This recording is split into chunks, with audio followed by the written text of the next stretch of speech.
Hi guys, I'm Sam back with a new video. Welcome to my channel Bulls Empire. तो guys आज हम discuss करेंगे दो stocks के बारे में एंड उससे पहले डिस्क्लेमर है कि ये कोई बाय सेल की रिकमेंडेशन नहीं है, it's only for the informational purpose.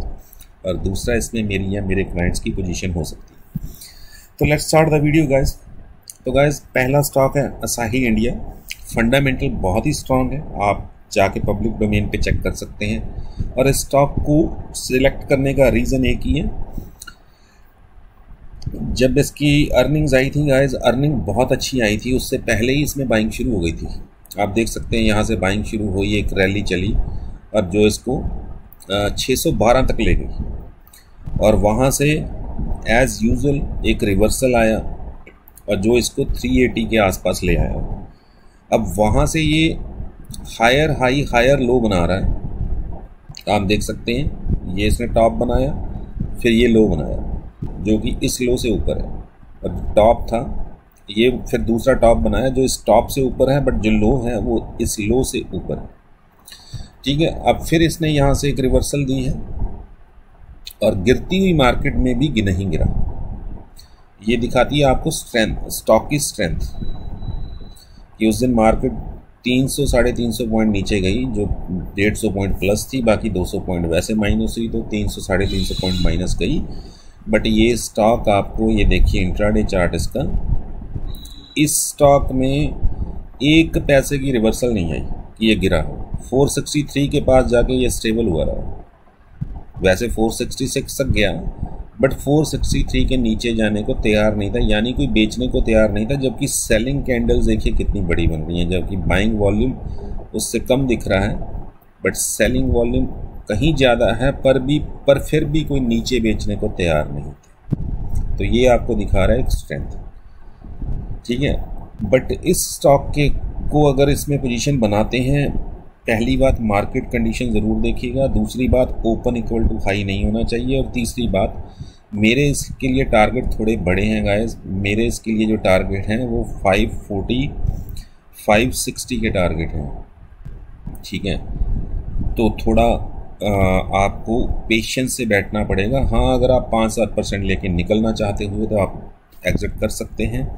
और बाकी मंडे की मार्केट थोड़ी वीक लग रही है, अगर ये इस ट्रेंड लाइन को ब्रेक करता है जो कि 445 या 440 का मान के चलिए, तो गाइस फिर इसमें पोजीशन कोई बनाने की ज़रूरत ही नहीं है, क्योंकि ट्रेंड लाइन को ब्रेक करता है। फिर देखेंगे जब ट्रेंड लाइन के ऊपर आएगा और फिर चेक करेंगे कि कैसी कंडीशन है, कैसे वॉल्यूम है और कितनी स्ट्रेंथ दिखा रहा है, तो वो सब देख के लेंगे। तो अगर कल को नीचे खुलता है या यहाँ से नीचे चला जाता है तो, और मार्केट में सेलिंग रहती है, तो गाइस फिर वेट कीजिएगा, मतलब मार्केट कंडीशन ज़रूर देख लीजिएगा।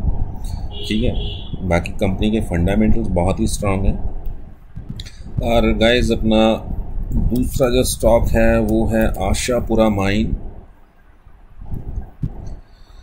तो गाइस आप देख सकते हैं यहाँ से इसने एक ब्रेकआउट दिया था और उसके बाद 4-5 दिन ऐसी रैली चली। ये किस दिन दिया था? 4 अप्रैल को, 4 अप्रैल को दिया, और वहाँ से जो रैली चली 140 से 175, तो ऑलमोस्ट 30% के करीब की रैली सिर्फ 5 दिन। और फिर वही सेलिंग, और आके ये खड़ा हुआ, जो कंसोलिडेट होने लगा वो 135 के लेवल पे, यानी ये वाला लेवल जहाँ पे ये कंसोलिडेट होके इसने एक रैली दी थी, उस लेवल से नीचे जाने को तैयार नहीं था। ठीक है, अब जब गाइस यहाँ से स्टॉक रिवर्सल देता है तो दो चीज़ों का ध्यान रखिएगा। कुछ लोग यहाँ पे बाय करके बैठे हैं, जब ये नीचे आ रहा था थोड़ी बहुत बाइंग दिखा रहा था, वो अगर स्टॉप लॉस के बावजूद भी नहीं निकले होंगे, हिट होने के बावजूद, तो वो लोग यहाँ पे फंसे बैठे हैं। कुछ लोग यहाँ पे भी फंसे बैठे हैं जिन्होंने बेचा ही। ठीक है, तो जब स्टॉक दोबारा ऊपर जाता है ना, तो उसमें सेलिंग काफ़ी आती है, बिकॉज जो फंसे बैठे हैं ना वो फिर सेल करते हैं उसको कि हमें थैंक गॉड हमें निकलने का मौका मिल रहा है, निकल जाओ, क्या पता यहाँ से वापस हो जाए, तो वो डरे हुए होते हैं। ठीक है, तो इस बार ऊपर जाने के लिए हो सकता है इसको थोड़ा ज़ोर लगाना पड़े, इसलिए मैं ज़्यादा बड़े टारगेट नहीं रख रहा। इसके लिए मेरे टारगेट जो रहेंगे 160 का टारगेट रहेगा। और आपका स्टॉप लॉस ये जो इसका 134 का लेवल है, यही आपका स्टॉप लॉस बनता है गाइस, ठीक है। और मंडे की मार्केट वीक लग रही है, तो जो मैंने पहले वाले स्टॉक के लिए कहा वही मैं इसके लिए भी कहता हूँ, जबकि ये स्ट्रेंथ दिखा रहा है, गिरती हुई मार्केट में भी गिरा नहीं, ठीक है, ये स्ट्रेंथ दिखा रहा है। बट फिर भी हमें स्ट्रेंथ के अलावा भी बहुत कुछ देखना होता है। मंडे की मार्केट की कंडीशंस देखेंगे और ये देखेंगे, अगर आपको 134 के आसपास मिल जाए तो आपका रिस्क एंड रिवॉर्ड रेशियो बहुत ही अच्छा बन जाएगा।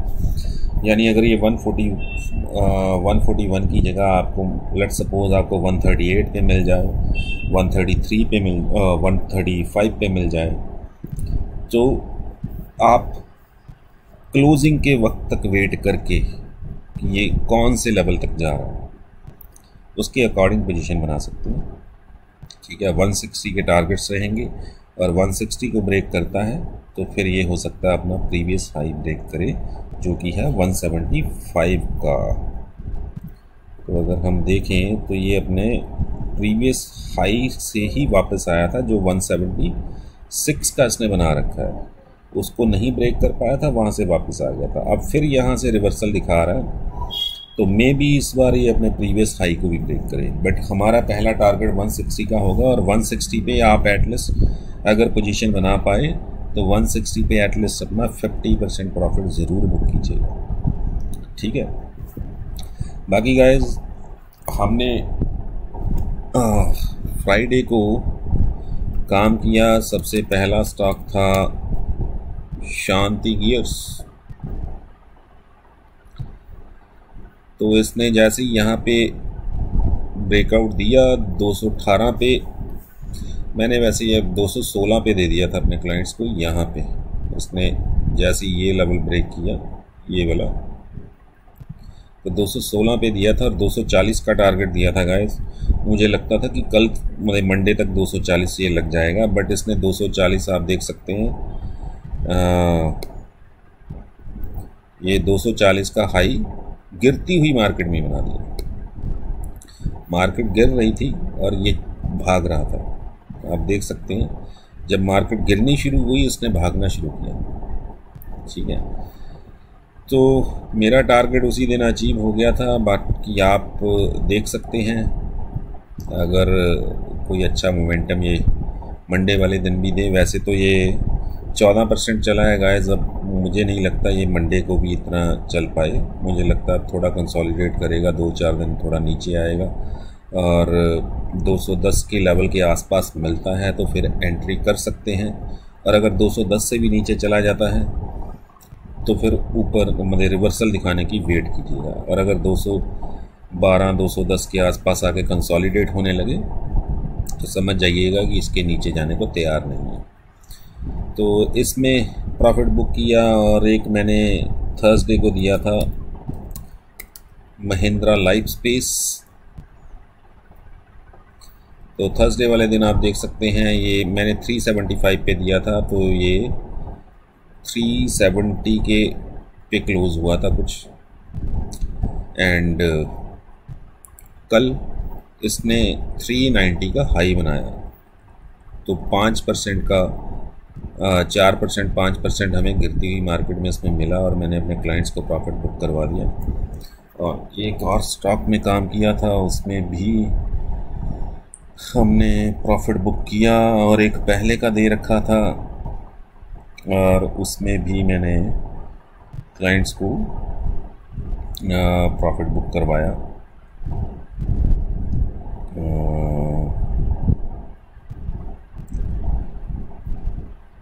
हाँ, एक टीटागढ़ वैगन में काम किया था गाइस, 107 पे लिया था। वो इंट्राडे के लिए मैंने दिया था, 107 पे दिया था और 115 का टारगेट था, बट 113 पे प्रॉफिट बुक करवा दिया गया था। तो अराउंड 6% के करीब इंट्राडे में ही ले लिया था। और बाकी मैंने पहले दे रखा था विनाइल क्या स्पेल है विनाइल,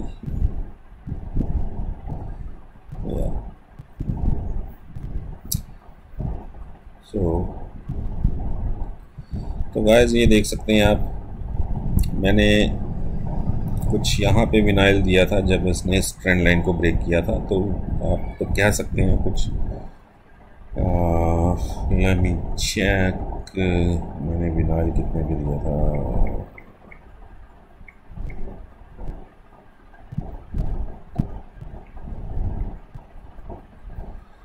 गाइस 294 पे दिया था विनाइल, और 330 का मेरा टारगेट था। और कल इसने जो हाई बनाया वो 312 का हाई बनाया और गिरती हुई मार्केट में, तब मैंने प्रॉफिट बुक करवा दिया था क्योंकि मुझे मार्केट ठीक नहीं लग रही थी।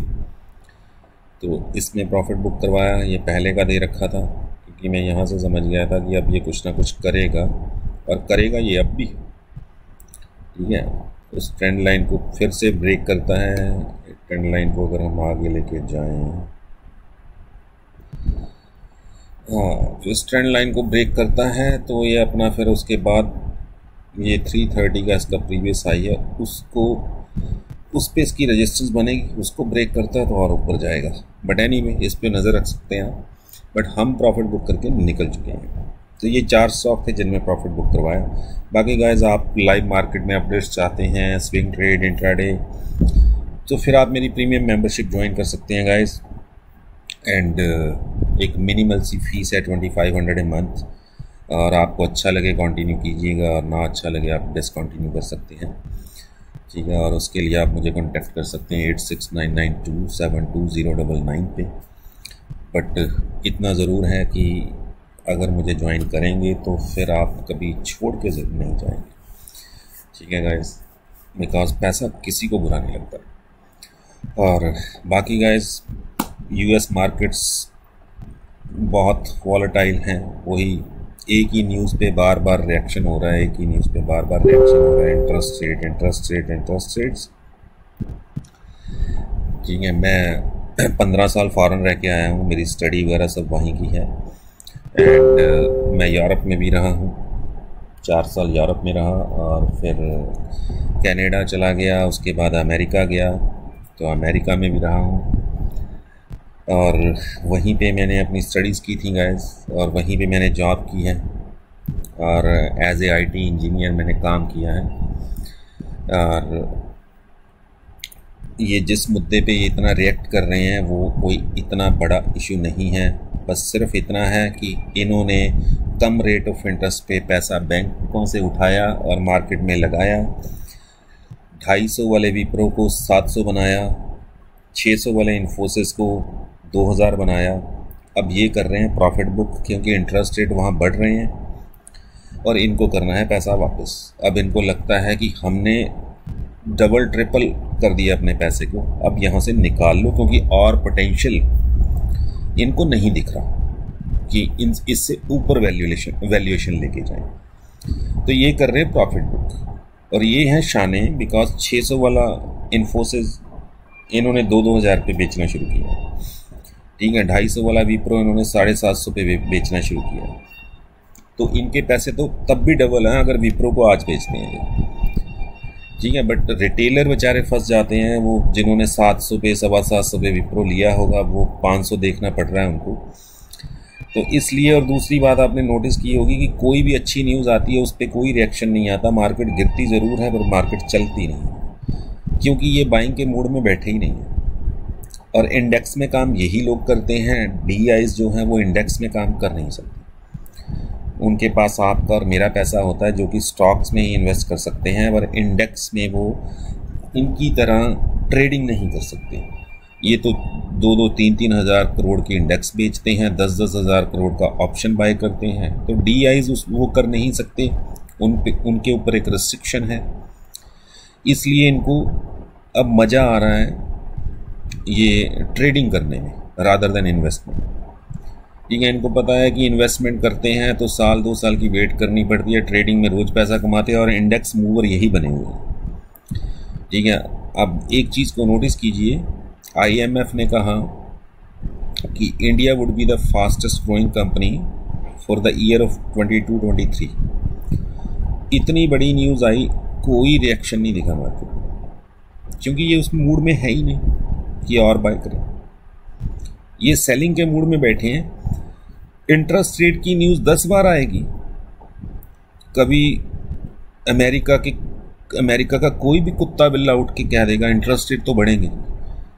हर कुत्ते बिल्ले के स्टेटमेंट पे ये रिएक्ट करेंगे, क्योंकि एक्सक्यूज, ठीक है। कभी उनका कोई फाइनेंस मिनिस्टर बोल देगा, कभी उनका कोई एनालिस्ट बोल देगा, कभी मतलब कि उनका कुत्ता बोल देगा, कभी बिल्ला बोल देगा। अरे भाई, कोरोना की वजह से रेट ऑफ इंटरेस्ट डाउन आए थे, ठीक है, वो वापस अपने लेवल पे जहाँ पे वो पहले चल रहे थे कोरोना से पहले, वो तो जाने ही है, वो नेचुरल है, ठीक है। उसमें ऐसी चीज़ क्या है जो आपको पहले नहीं पता, बट एक्सक्यूज़ हैं क्योंकि अपना प्रॉफिट बुक हो रहा है, ठीक है। तो आप थोड़ा संभल के काम कीजिए मार्केट में, ठीक है। इन किसी भी पॉजिटिव न्यूज़ पे कोई पॉजिटिव रिएक्शन नहीं हो रहा, तो दैट मीन्स ये बाइंग के मूड में बैठे ही नहीं है। और अगर लोगों का पैसा ना लगा होता, सिर्फ DIs मार्केट संभाल रहे होते, ये मार्केट को 12,000 पे वापस ले जाते गाइस। ये तो रिटेलर्स ने मार्केट संभाल रखी है, बहुत पैसा लोगों का आ रहा है रिटेलर्स का, और हर रोज़ नए अकाउंट ओपन हो रहे हैं, ठीक है। हर रोज़ नए अकाउंट ओपन हो रहे हैं, नई इन्वेस्टमेंट आ रही है। इन्होंने तो बहुत कोशिश कर ली कि मार्केट को वापस 12,000 पे 10,000 पे ले जाएं, बट ये ले जा नहीं पा रहे। ये जैसे 4-4, 5-5 हज़ार करोड़ की इंडेक्स बेच के जाते हैं ना, इनका बस चले ये 10,000 पे जाके कवर करें, बट ये देखते हैं कि 400, 500, 600 पॉइंट से नीचे ये ले जा नहीं पाते, वहाँ पे जाके बाइंग शुरू हो जाती है। वो बाइंग ये नहीं करते, ठीक है, DIs करते हैं, रिटेलर्स करते हैं, तो इनका जोर नहीं चल रहा। वरना जितना ये बेच रहे हैं ना, अगर आप 2021 का और 2022 का अब तक का डाटा उठा के देखें, और मैं ग्रुप में ये चीज़ें भेजता रहता हूँ, तो आप देखेंगे यार लाखों करोड़ का माल ये 1.5 साल में बेच चुके हैं। और ये नेट सेलर हैं, एवरी मंथ एवरी ईयर। और इन्होंने आज से बेचना नहीं शुरू किया, इन्होंने अप्रैल 2021 से बेचना शुरू किया। बस हमको पता तब चला जब मार्केट चलनी बंद हो गई, स्टॉक प्राइसेस गिरने शुरू हो गए। जैसे IT को इन्होंने ही भगाया, अब IT को यही नीचे लेके आ रहे, ठीक है। तो थोड़ा संभल के काम कीजिए गाइस, अपना एक स्टॉप लॉस रख के काम कीजिए, और जैसे ही आपको लगता है स्टॉप लॉस हिट हो रहा है, आप एक बार एग्जिट ज़रूर कीजिए। अगर वो स्टॉक रिवर्सल देगा तो पैसे फ्री रखिए, उसी में दोबारा घुस जाइए ना, बट एटलीस्ट ये तो होगा ना। अब देखो, मैं नहीं कहता आप नए नए स्टॉक्स में पोजीशन बनाइए, मैं कहता हूँ मान लीजिए आपने इन्फोसिस लिया, 1560 पे लिया, 1550 का स्टॉप लॉस है, 1550 आ गया, आप निकल गए, कोई बात नहीं, वही पैसा फ्री रखिए। उसमें आपकी पोजीशन में 10 रुपये का स्टॉप लॉस था, अगर 100 इन्फोसिस भी उठाए तो 1000 रुपये का लॉस हुआ, बाकी पैसा पड़ा है ना। एक अब बाय करेंगे तो 99 आ जाएंगे इन्फोसिस, जी है। तो जब आपको लगता है इन्फोसिस फिर 1560 से ऊपर जा रहा है, दोबारा घुस जाइए। कितनी बार वो स्टॉप लॉस हिट होगा, उसी से कमा के निकलेंगे। जिस स्टॉक में लॉस हुआ है ना, उसी से कमा के निकलेंगे। मैं तो यही करता हूँ कि अगर लॉस तुमसे लिया है ना, तो कमाई भी तुमसे ही लेंगे, प्रॉफिट भी तुमसे ही लेके जाऊँगा, ये गारंटी है मेरे पास। Just for an example, Siyaram silk पड़े थे 502 पे, 400, 494 पे या 500 के आसपास लिखे हुए थे, वो 400 के आसपास चला गया।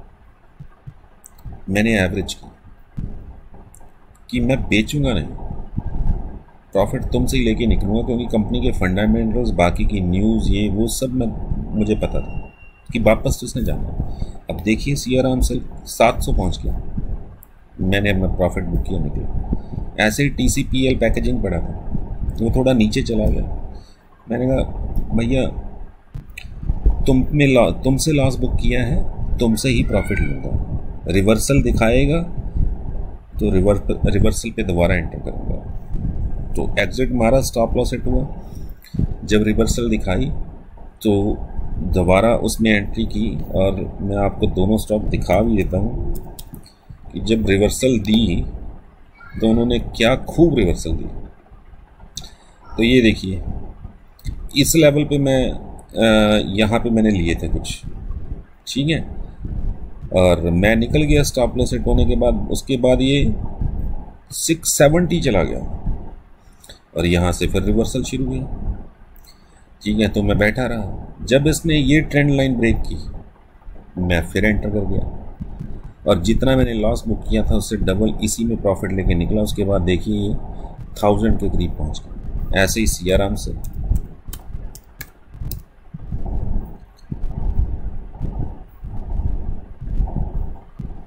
ये कुछ यहाँ पे 500 नहीं, यहाँ पे कुछ 500 के आसपास जब ये नीचे आ रहा था तब मैंने लिया था, ठीक है।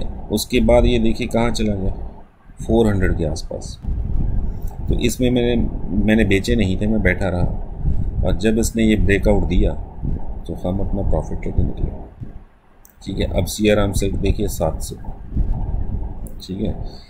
तो ऐसे होता है गाइस कि एक बार लॉस बुक कर लीजिए, दोबारा रिवर्सल दिखाता है उसी स्टॉक में। अगर अच्छी कंपनी है तो फिर ब्रेकआउट पे दोबारा घुस जाइए। हर ब्रेकआउट तो फेल नहीं होगा ना। मान लीजिए ये ब्रेकआउट था, मैं यहाँ पे गया बट वो ब्रेकआउट फेल हो गया, जबकि मुझे यहाँ भी प्रॉफिट मिल रहा था, पर मैंने बुक नहीं किया कि और ऊपर जाएगा, बट ब्रेकआउट फेल हो गया ना। अब की बार ब्रेकआउट दिया तो नहीं हुआ ना फेल। तो देखिए 500 वाला 700 हो गया, 50% की रिटर्न और कुछ ही दिनों में। हर बार ब्रेकआउट फेल नहीं होते गाइस। इस बार हो गया, कोई ना स्टॉप लॉस हिट हो गया, निकल जाइए, अगले ब्रेकआउट में फिर घुसिए, उसी में कमाने निकलिए। एनीवे गाइस, वीडियो बहुत लंबी हो गई and that's it for the day. Will see you with the next video. Bye bye for now.